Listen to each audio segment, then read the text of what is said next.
Coming to you live from the Business RadioX studio, it's Franchise Marketing Radio. Ready to revolutionize your franchise with AI? Franchise Now empowers franchises with advanced AI solutions, automatic processes, and enhanced marketing strategies. From personalized customer interactions to predictive analytics, we help you harness AI to drive growth and efficiency. Transform your franchise with the power of AI. Visit Franchise Now to learn more and take your business into the future. Now, here's your host. Hey everybody, welcome back to Franchise Marketing Radio, where we explore the exciting world of franchise business models and bring you stories of success, innovation, and the entrepreneurial spirit. I'm your host, Rob Gandley, and today we have a special episode featuring two prominent leaders from a brand called Pet Once, a company dedicated to enhancing the health and wellness of pets through high-quality nutrition. Joining us today is DeNita Carani, president of Pet Once, and newly appointed Jessica Riedy, vice president of operations. We're thrilled to have you both on the show today, and thanks again for being here. I'll start with you, DeNita. Maybe you could help the audience know a little bit more about the brand and kind of where you're headed from here. Fantastic. Thanks so much, Rob. It's great to be here today. As you said, we are a brand dedicated to pet health and wellness, focused on nutritional food, supplements, as well as really healthy treats and chews for dogs and cats. We are a growing brand. Today, we have 161 franchise territories owned by about 110 franchise owners. So we do have a good portion that have more than one territory. And, we combine the convenience of a brick and mortar location with the community integration of delivery service, as well as participation in local community events such as farmers markets or brewery events, arts and crafts festivals, really making the brand accessible to a lot of people in the communities that we serve. I love that. Jessica, I want you to chime in and just kind of share a little bit about your background and tell us a little bit about your new position here, but tell us about your background, how it came to be, and we'll go from there. Yeah, thank you, Rob. So I've been with Pet Once since January of this year. Prior to joining Pet Once, I have lived my entire career in some form of operations management. I was started with a national process serving company, and I was there for 12 years and then kind of dipped my toes in some other areas. But when I found this position, that kind of tied in my love for pets and my love for operations, I felt like it was the perfect opportunity for me. So I'm thrilled to be here. Well, let's just say that I have pictures of my two lab retrievers that aren't with me anymore. They're all over my place. I have their little memorials. I love dogs. I love pets in general, but I love nutrition was always so important. And I love what you said, DeNita, about the community ties. And you mentioned a bunch of things that really make it just think like a fun business too. But I do love, franchising does have a lot of ties to the community. So I do want to get into those details. But let's just dive in. I do want to talk a little bit about the opportunity, right, to start one of these. And I know you mentioned 160 locations, 161 operating and 110 owners. I just want to point that out. Let me ask the question. I think that's pretty unique, isn't it? To have that many multi-unit owners, or what are your thoughts on that? Because I think that's also a testament to the process. Most franchises, usually start with one, but if it goes well, you do more. And that's a testament to so many of them wanting to have more than one location. Tell me a little bit, either one of you, tell me a little bit about, is that intentional? Is that part of how you kind of set that up in the beginning when you roll things out and on board folks? And so, I think it's really our team listening to the franchise candidate in what are their goals and objectives, right? Are they what we would call an empire builder, where they want to build this large scalable business where they are working less in the business and more on the business and managing a team of people? Or Are they somebody who wants to be in the day-to-day, talking to customers, making deliveries, being in the store, and really guiding them through our franchise discovery process based upon what they tell us their goals are? And I think it's really important that we not preconceive what success looks like for the franchise owner. Success looks different to different people based upon their own goals and objectives. And so I think it's really incumbent upon us to help them uncover that. Sometimes they come into the discovery process and they're not really even sure. Though I tell people all the time, we have franchisees from any professional background you can think of, right? We have people from sales, marketing, operations, finance, the medical field, the veterinary field, you name it. We have people from that background. The one unifying characteristic across the board is that they are passionate about pets and they are passionate about health and wellness. And that combination is what makes somebody successful in our brand. Well, and I just think of my animals. I love them so much. I look back on like not knowing as much as we know now. Like, and I think it's so important to, we do know better ways of doing it. We should treat our pets like people too, in a sense, right? Because I think if they could talk, we would know more. Right. Sure. Like I always Absolutely. was concerned they were in more pain than I realized, or maybe it was bother.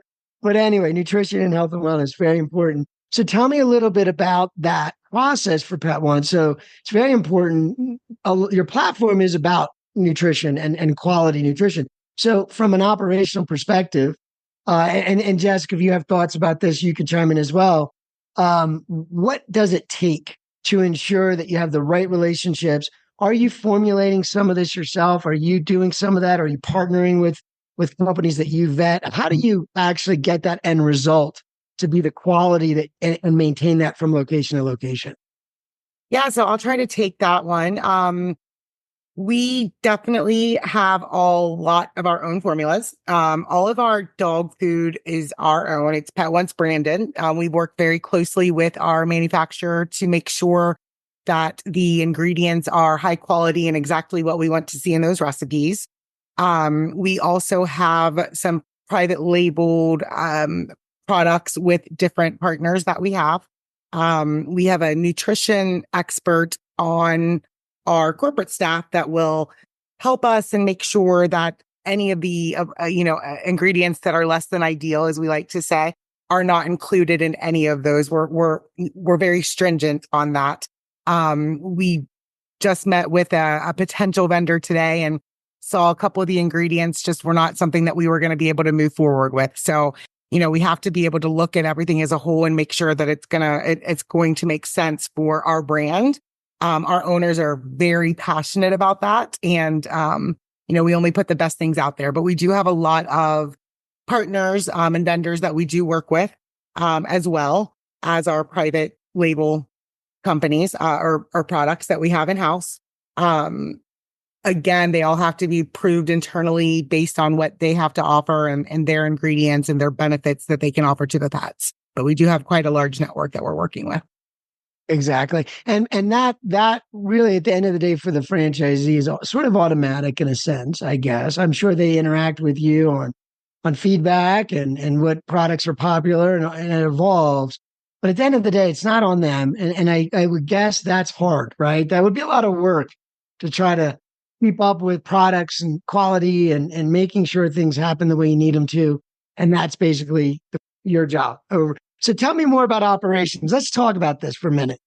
So you probably have a vision for some things you want to accomplish. Tell me about some of the exciting projects that you're working on. I know we talked a little earlier about some technology initiatives, but you want to frame just a couple of things that you're working on and you're kind of proud that you're working on them and you want to share it with the audience. Yeah, absolutely. Some of the bigger things that my operations team and I are focusing on is that we did implement a system-wide POS system and e-commerce system that everybody's on the same platform. We just finished that rollout. a little bit earlier this year. And for the next, year and a half, we're going to be working with them to make any enhancements that we need to see specifically for our owners, to make their lives easier and smoother and more efficient. So we've come a long way there. And we continue to focus on that every day, to make sure that we're getting the best for everyone. Another huge thing that is very important to me are those vendor partnerships. I'm working really hard to build more preferred partners that we're working with. So the ones that offer the best products, the highest quality, the best ingredients, that can work directly with our network of owners, our system of owners, to give them, the best pricing, so that they can have the best markups, but also products that they believe in. So we've launched several in the last couple of months and have a whole line on the platform that we are working with to try to get all of those details ironed out. So those are definitely two of the biggest things that I've been spending a lot of my time on.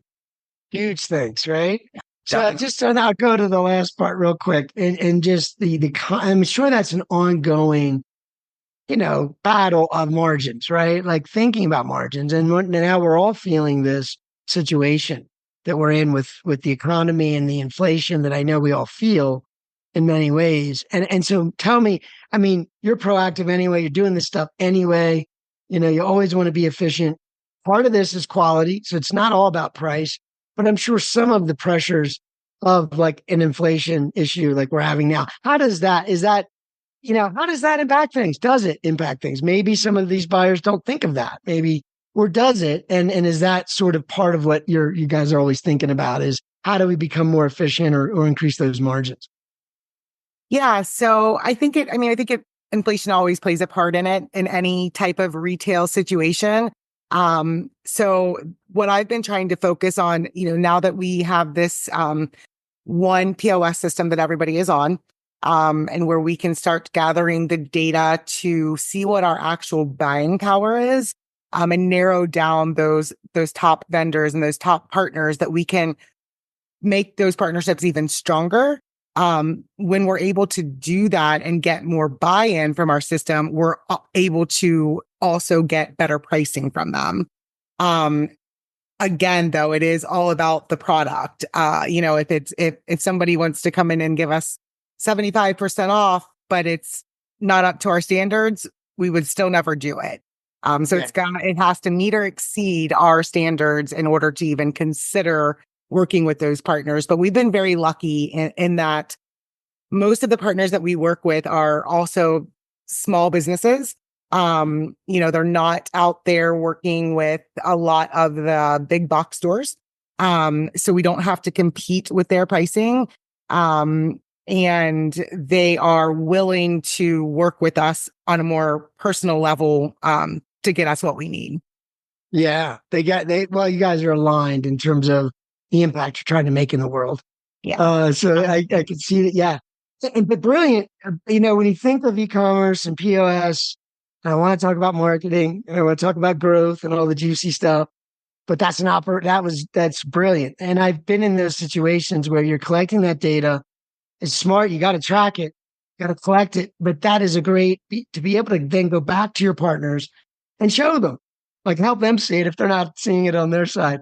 Hey, we're doing this level of work with you this past year. Could we, it gives you the leverage to always keep you those relationships where they need to be. And that you can't, though, if you're not tracking it. So it's great that you guys have that platform in place. So that's an operational benefit. And I'm gonna switch over to DeNita to talk a little marketing, because I know she's forced to know everything about, even though she's the president, she knows about the marketing. So tell me a little bit about this project on the e-commerce side, the POS. Tell me what your hopes were, why some of the reasons you did it, and where that, kind of where you see that unfolding into the Yeah, absolutely. So, the initial impetus to get started on this was standardization. Before we started the project, we had people on 4 different platforms. And so we had zero insight from a system-wide level into anything. And the functionality was very different at all of the different platforms. And so we wanted to make sure that we could bring people up under one platform. From a marketing perspective, a couple of things that this has enabled us to do. Number one, rather than have subdomains for each location's individual website, they now have their own URL, which then allows us to maximize our search engine optimization because we're doing it on the main corporate website, but they're also doing it on their individual sites. So now you're layering that search engine optimization, really being able to drive business at the local level, which is what we want. We want people to drive to their local site. We have just begun phase one of our marketing automation, which was we needed to be on the new point of sale and e-commerce platform in order to execute on marketing automation. So now our franchisees are able to capture information from visitors to their website and put them into just think about when you visit a website, right? The first thing that happens is a pop-up comes up and asks you either for your email or your phone number so that business can communicate with you. So phase one of our marketing automation is that we're seeing amazing conversion there, both with people giving us their contact information as well as utilization of that welcome coupon. So we're converting them into customers that are spending money that we then can continue that conversation with. And then So another the welcome coupon, real quick on that is, I didn't mean to interrupt. Sure. To clarify the welcome coupon. So you're saying that works really well. That's one of your main lead magnets. I just love tying that online to offline because the difference really is that these people they're near you. Right. Exactly. Because we're driving them to the local site. They're not getting it from us at a corporate level. They're getting it from their local pet ones. Exactly. Right. So great. So you're helping the owner build his base, his audience, if you will. The sort of idea of this online audience's influence. We always think about that and hear about that. It's like every franchisee nowadays has to be a local influencer, right? That's right. They do. So go ahead, keep going. So you're collecting. So, and of course, we're going to continue to build out the capabilities of that. And the key word there is automation. These are small business owners that don't have time on a day-to-day basis to put an email campaign or an SMS campaign strategy together to write the content, to capture the leads, to do the workflows. So we're automating that for them as a part of this move in our technology. So we're going to increase not only their lead flow, but their conversion rate without them having to do anything different than they're doing today. Their job is to drive people to the website. We're going to put the automation in place to turn them into customers. So that's a really exciting piece that's going on in the marketing world right now. And like I said, we're seeing fantastic success with that. We will continue to move that along and enhance that to include behavior-based workflows. So if somebody spends time on your website but doesn't buy anything, there's a way to capture their contact information and then begin to market to them. If they create a cart and don't buy it, there's an abandoned cart flow. If they buy food but they're not buying supplements, they get a different set of messages. And so we will continue again over the next 12 to 18 months to just maximize those communication flows to not only increase the number of customers, but to increase the average transaction size, right? So the way to success is to have more customers that spend more money. And so we're focused on both of those outcomes with this project. That's pro level. If I were consulting, I'd tell you to do all that. And it's not that hard. Just go do it. No. Right, exactly. But that is, no, I'm kidding. It's hard to, but it was very, very clear that you guys thought that through strategically, because you're right. There's only so many levers we can pull. One of them is the quantity of customers, but one of the easier ones is the amount they spend. And that just is paying attention a little bit. And you're right. It's hard to do that without technology. The flows are about timing and personalization and relevance, right? And when you feel that as a buyer, you're like, they know me, they care about me. And it's just a little something that you could do, but I could see why that would be massively impactful. It really is huge. Yeah. And so tell me a little bit about how you take, and by the way, that what you described to me is like, when I think of all the digital stuff in my career, that's what we've always done digital wise. Like if we were just purely digital, like we played all these advanced games, and I felt like the offline world took a while to catch up. But we have to treat our offline customers like online customers because they're Right. both. They're online and offline. So, but that's what it sounds like you've got in place. So, congrats on having all that in place now. So just in terms of one thing that came to mind when we're talking about the quality of the product, right? The integrity of the brand. I can, being a dog lover, and I know we're all dog lovers here, or I should say pet lovers, but basically I know how important it is, right? So you would never, ever like compromise on quality. So tell me a little bit about when a new owner starts with you. Is there, how do you approach getting people up to speed on how, like if they come from different backgrounds, they might love dogs, but they might not have a whole lot of information about quality nutrition, healthcare for animals. And how do you approach that? And tell us a little bit about the onboarding and training and pathway to getting started with you guys.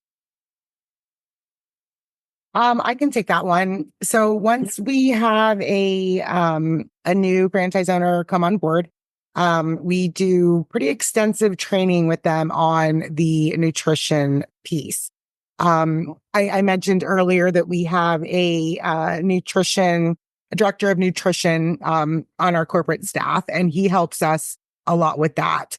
So all of the franchise owners go through several hours of remote training before they come to our week-long in-person training that is solely focused on the nutrition piece. And that covers our food and our recipes, but also some of our top partners and those brands. And then once they are in training in person, Jeff, he comes to those as well. And we have a whole day focused just on the nutrition and education piece. But then there's a lot of follow-up after that as well. We have tons of resources that we have on our internal intranet. We have webinars on a regular basis with our partners who go over all of the benefits and the health benefits and all of those details of those things, to keep people educated and on top of everything that we are doing and offering. So it's pretty extensive. Yeah. So tell me, and just connect that a little bit to the business model too. So I know that retail, so describe the different revenue streams and ways that things are operated. I know there's a subscription, there's delivery, there's retail. Can you help me understand the onboarding process, what's getting set up, the components of what's getting set up, and why that's in place, right? Related to what it's related to, a revenue stream or what have you. Can you help us understand that part, like what gets put into place during onboarding?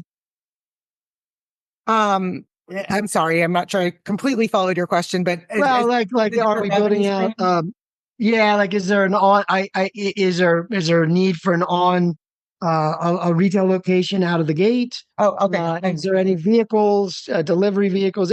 What all goes into the build out of the? I'm so sorry. I understand now. Oh, no.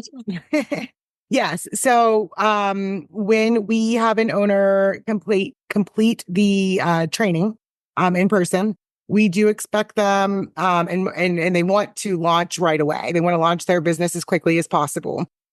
They do that by launching their e-commerce site, as well as the mobile portion of their business. So that is the part that DeNita mentioned earlier, where they are spending time within their communities at different types of events. So the farmers markets, the breweries, the arts and crafts shows, those types of things.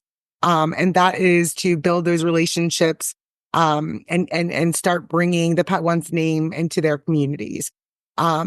Within 12 months of coming on with us, they are also opening a retail location. So that part is done, after they're comfortable with the mobile piece of it, because it is something that works together to be the most successful even after they open retail. So once they open retail, they still do those events, attend those events, usually a little lesser of those. But it's still a very important piece of our business. So they launch all three, the e-commerce, the mobile portion, and then the retail portion. I think it's brilliant. I think it's brilliant. I mean, I'm just going to throw it out there. I'm assuming that it's first of all, speed to market, speed to cash flow, learning the business, building your base, which doesn't have to be retail visitors, right? So you can have an online base that's really big and maybe some come to the store, maybe some don't, but they meet you, right, locally, which is really cool. So like that makes sense to me. Like that you would start mobile with e-commerce, right? As you're building momentum, right? Now you open your retail to augment things and give you a base of operation, but it makes sense. Is it on purpose? I think it is. It seems like you would, go ahead, DeNita. Tell me a little bit of it's totally science on behind all purpose. that. And, Yeah. it makes us so unique in any retail, regardless of what the product is. Think about any other retail franchise concept. They're not earning revenue, building customer loyalty, or even building their own confidence in their business until that retail location is open. With ours, we want them to leave training and be in business the next week, right? We want them out talking to customers. We tell them, fail faster. Go have a conversation with somebody that you don't know all the answers to, get their phone number, contact us, we'll help you with the answers, and then it gives you a chance to go back to them, right? And so they're building revenue, they're building a loyal customer base, and they're building their own confidence while they are finding the right retail location. They're going through that build out process. And what we see is our franchisees that follow that timeline, right? That are getting their retail space open in that somewhere between 8 and 12 months after training, the hockey stick of their revenue is unbelievable. Most of them double their revenue in the first month that their store opens, and then it just continues to accelerate. But it's because they've already built that loyal following and they have built their own confidence. So that loyal follow. So let's get into that loyal following part, because I think you could say that phrase and it's like, sure, build a loyal following. But again, some intent and thought has to go into how does that work? Why would someone be loyal to you? And so I think, like, again, I'm just kind of reading from outside, but if I were at some kind of event or like a farmer's market and I saw Pet once there and you guys are educating me on high quality nutrition for my dog, issues, ailments, things that can be addressed. That's part of that, right? Now you're saying, wait, these folks are different. This is a unique, and so anyone that really cares, that's where the loyalty can be built. But tell me a little bit about these community contacts.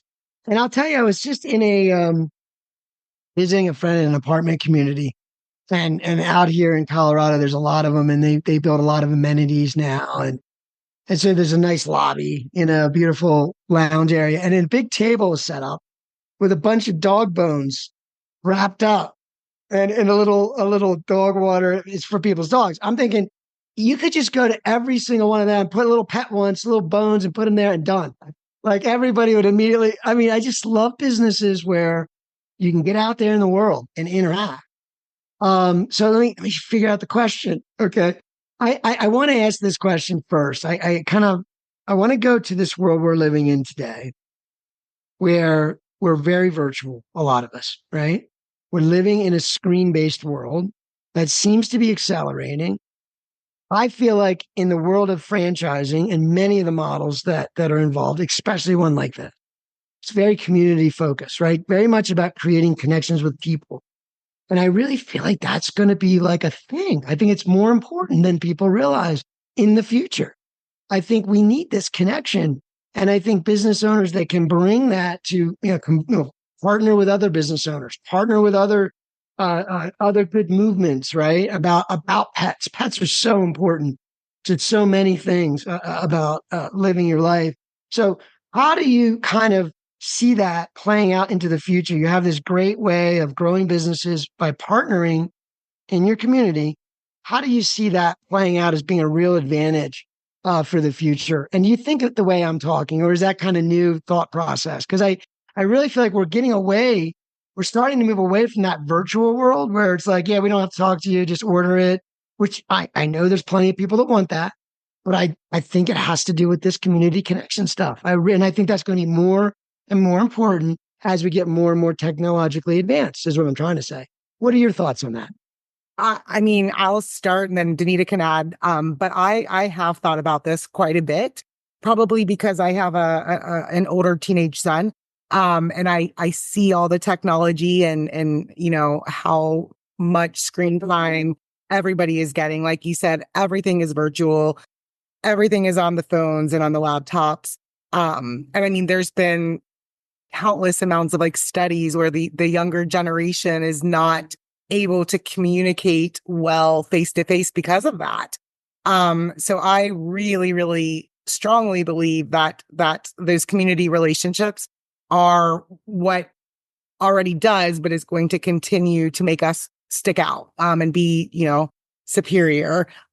People come in and talk to our owners and their employees and understand that these people genuinely, truly care, about their pets and will do whatever they can to get them the right answers, and to get their pets on the right track. You know, of course, if that's nutrition, or supplement wise, or point them to a veterinarian if that's what's needed, you know. But I really do think that those building those relationships and keeping those customers close and in person, and being willing and open to have those longer conversations on a regular basis with people is going to be even more important, like you said. Yeah, yeah. What do you think, DeNita? Like, this is kind of an interesting angle, and I don't know. I think we'll talk about it more and more in the future. Like, it'll be a thing, right? Like human contact, that's a feature. That's like a premium feature. It is, So- right? And I think that, you know, where we really shine in that is the individual consultation piece. Like you can go online and you can fill out a form and the AI can say, you know, you should do this and this and this, right? But to have somebody who's educated about digestive issues, skin and coat issues, right? Licking of paws, scratching behind the ears, right? Somebody that's educated about how nutrition can impact those things and being able to have that one-on-one conversation about, tell me what your dog or cat is eating. How long have they been on that? You know, do you see these issues all the time or do they flare up during certain times of the year, right? Just being able to talk all of that through and then make recommendations, not based on some algorithm in a computer, but based on their own personal education and observations. That's a whole different way of thinking about what you're buying for your pet. You know, and it's such a different experience than walking into a big box store and asking, you know, where's the best dog food and having somebody tell you it's on aisle 12. Well, what does that mean?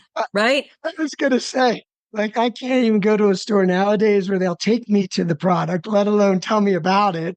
Right. But No, exactly. Because they're also short staffed, right? So, just that personal connection that makes the customer feel important, makes them feel heard, makes them feel valued. And I think that we all want those things in life. I want to feel heard and valued and important when I'm spending my money. And our franchise owners are committed to that. No doubt, no doubt. It's a topic that lends itself to that. I was talking with some people recently, some consultants, and we were all kind of brainstorming things and we were coming up with some names for different things related to AI. And one of the things that we kind of all came to was you probably can imagine that AI to the power or human to the power of AI, like I'm becoming supersized my productivity, what have you. But we thought of it in inverse of that. We thought of it as AI to the power of human. AI can enable human ability to a level of creativity. And I just don't think we see it yet. I believe that we just wouldn't have done what we will be able to do because we couldn't do it in the past, but now we can. And so we'll spend more time being human, doing more creative things. So I don't think it takes away, it adds to. I think we'll see that as time goes on. But again, it'll only be contribute to the things we're saying that help these types of businesses succeed, which is those relationships.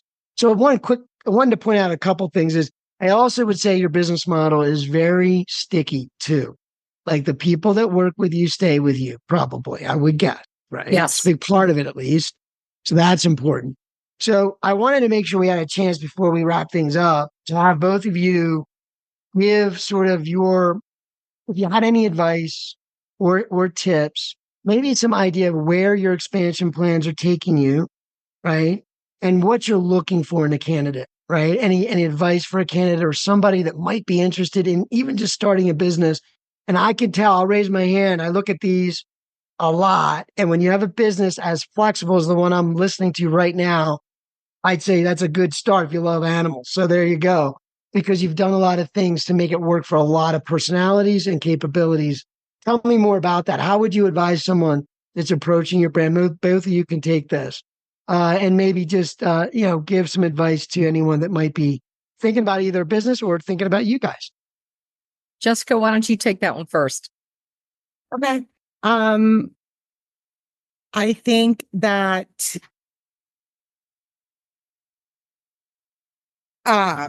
sorry, having a hard time thinking at the moment.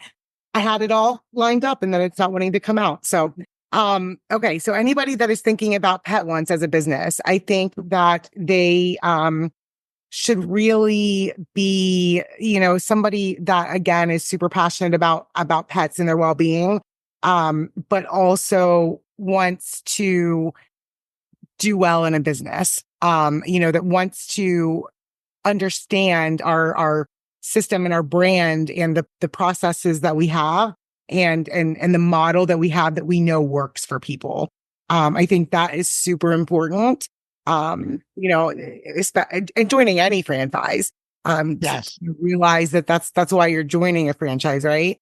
Is to rely on that model that has been built based on past experience. I was going to say, Jessica, you don't want a network of entrepreneurs that want to start their own franchise. Right. So anyway, that makes sense. Yeah, I got you there. So, yeah. So I think that's definitely important. DeNita, can you help me out on this one? Sure, absolutely. I'll be happy to. So I think, one of the first things I was going to say is that they have to be willing to follow the model. We can look around our franchise system and I can cover up the names and I can look at their revenue and I can tell you whether or not they're following the model, right? So I think that's so important. And I have owned a business that wasn't part of a franchise and I've owned a business that was part of a franchise, and it's a different animal. And I think it's really important that somebody considering a franchise be really honest with themselves of, yes, I'm going to have to give up some of the brilliant ideas that I come up with if they don't fit within the model. But what are you going to get in return? I'm going to get best practices that other people have been successful at. I'm going to get a support system when I have questions. I'm going to be able to access the technology, the marketing assets, the team of coaches, in our case, the director of nutrition programs, right? You don't have all of those things when you've got a business of your own. So I think that is one of the things that's most important. I think the other thing is in any business, whether it's Pet Once or whether it's another franchise system, is you have to be patient while the business unfolds. And one of the things that we do see is people get impatient with the results. Well, that marketing thing didn't work for me. Yes, but we told you to do it for 3 to 6 months and it's only been 45 days. So don't give up before it starts to work, right? Farmers markets aren't working for me. You've only been 2 weeks. You need to establish some credibility and then it will start to happen for you, right? So it's that, whether it's in Pet Once or any other franchise or any business in particular, you got to have to stick to it. You got to have the patience to let the success play out for you. And I'll just, contribute to what you're saying. I don't think every business model lends itself to networking at the same degree. And I think this kind of model does because it's a passionate subject for most people, or not, but I mean, most, especially if you're going to the places where they would be, right? And I don't think you realize you have that opportunity with everything. Like I said, you could probably go into almost any community of Right. any sort, retirement communities, apartment communities, offer them little treats for their residents. And that would be free marketing other than the treats themselves. Right. Exactly. And you can't do that with every business model where No. it would just that way and be simple. And I could go out and do that, hit 20 places in one morning and have that in place and go on and do something the next day. And to me, the veterinarians would be the next day. For me, I'd hit every veterinarian. Like you don't have that opportunity. So when I think of franchises and following, I think for everything that someone might struggle with and saying, I think I know a better way, there's 10 other things you hadn't thought of that are being done for you. And the goal in a franchise is to follow the system and use your discipline to realize there's so many things you're not aware of right now that are, just trust in the fact that they're being done for you. And for the few things that you think you might know better, just hang in there for a while. Maybe you will be able to contribute and make some change in the future. But until you've gotten further enough along, it doesn't make sense to. And anyone who's run businesses realizes that it wouldn't matter. Just focus, right? Like I said, there's no, it's not going to ever be perfect, but every single thing that you can think of is perfect the way you would do it. And usually if you're not a business owner already, you probably should recognize that you still need to learn. So that is the key thing I hear from every franchisor is the closer someone can follow the process and system, the better chances of if working out the way everyone wants. So I hear you there. And I love the model. Yeah, I think you just love talking about pets. You'd be good. Absolutely. We can teach you the rest. Yeah. Of course they start. That's why I have a podcast, right? Because I can talk. I guess if you're not, maybe there's another tip. If you don't like talking, you might not want to do it. I don't know. Right. Anyway, so if folks are interested, what's the best way to reach out? What's websites, phone numbers? How do they go about doing that? So, if they're interested in our products, they can visit petonce.com. If they're interested in the franchise opportunity, it's petonce.franchise.com. I think that's the best way to learn about us and to get in touch with somebody at Pet Once. Well, thank you both very much. Jessica, any parting words? You good from your side? Anything else you wanted to share? I do think we wanted to mention our national campaign that we're going to be doing in September. Yes. Our national Pat Gives Back. DeNita, do you want to take it or do you want me to talk about it? Yeah. So I will, because I am so passionate about this. This has been a program that's been available to our franchisees since inception, but this is the first time we're going to do it at a national level. And it's called Pat Gives Back because it's designed for our franchise owners to partner with a local shelter, rescue, canine organization, something in their local community. And they encourage their customers to buy a pound or 10 pounds of food to donate to that local organization. And then the local Pet Once matches that donation. So it effectively is doubled. We have a national goal of 25,000 pounds of food that we want to donate during the month of September. And so this will be available at most Pet Once locations throughout the country from September 1st to September 30th. And we just are so excited at the participation and at the huge number of local organizations that this is going to benefit. Also, from the franchisee side, it's designed to drive business to them because the customer's paying them for that pound or 10 pounds of food, create new connections with people that are excited about what they're doing. And it's at a time of year when they have kind of a lull before we go into the holiday season. So it was very specifically selected for the month of September so that it is a really strategic time frame for our franchisees.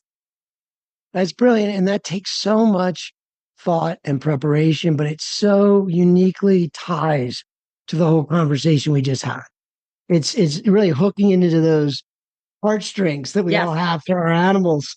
And it just takes care of itself. I don't think, there's no doubt it's a lucrative initiative, whether you're contributing, right? You're donating, but still it's just it's the way to go. And in the term social marketing, I don't know, maybe I'm not seeing as much about it. When we think of social marketing, a lot of people would think of social media. What I'm thinking of is the idea of being socially conscious, right, in your Right. community, thinking about how you can make a difference. And I think franchisors that take that initiative upon themselves are at the forefront. And so good job thinking that through, because that's what you need to do, right? It That is for builds those sure. ties. So that's good stuff. Well, thank you. I'm glad that I said that. I don't know. It was a gut thing. Wanted to make sure I asked, was there one more thing? That's always a good strategy. Just one more question. But anyway, I appreciate you both for being here. I am looking forward to hearing more stories from your franchisees about some of the stuff that we just talked about. So hopefully we'll be doing that again. But I want to have you back again in the future. But thanks so much for sharing everything that you have. And I appreciate you both. Thank you both. Thanks for having us, Rob. Yes, thank you so much. You got it.